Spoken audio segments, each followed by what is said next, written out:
Eto mga lodi, panoorin natin itong kumanta ng Munting Pangarap. Grabe, ang ganda ng boses ng babaeng ito.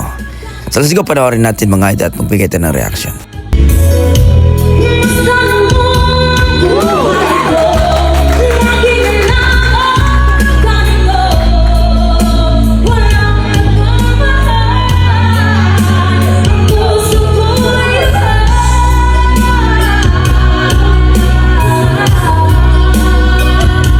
Grabe ka ate, halimaw ka talaga.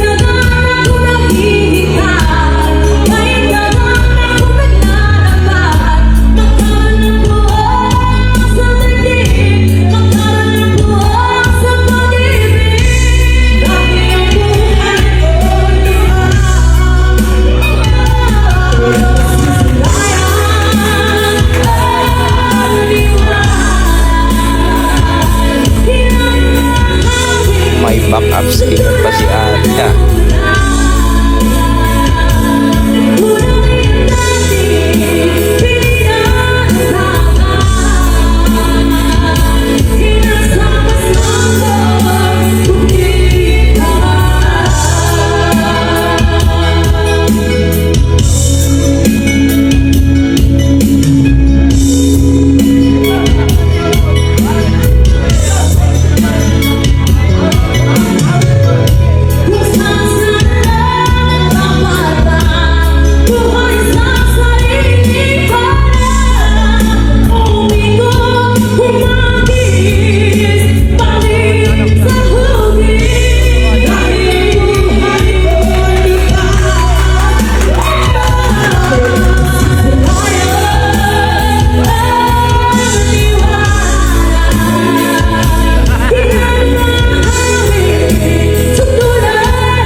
Ayun, grabe naman si ate mga lodi. Talagang gulat ang mga bisita sa kanyang performance, no? Yan talaga ang mga mag-birthday or anong occasion mga idol pagdating sa birthihan may kantahan. Pero grabe, galing.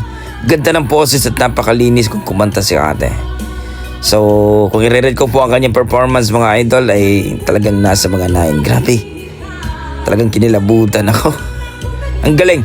At pwede nito sumali sa mga PGT or tawag ng tanghalan mga idol. So kayo mga idol, ano masasabi nyo sa kanyang performance, sa kanyang rendition, sa kanyang boses mga idol, kung pwede na ba pang PGT ito. Please comment down below mga idol para ating pag-usapan yan ng ating mga dugong Pinoy pagdating sa kantahan. Talagang malupit yan. Don't forget, pakipollow po ang Facebook page ni Tagumpay Basketball mga idol sa kanila po itong video. Please mga idol. Okay, hanggang dito lang ko mga idol. Maraming salamat. Ingat po kayo lagi.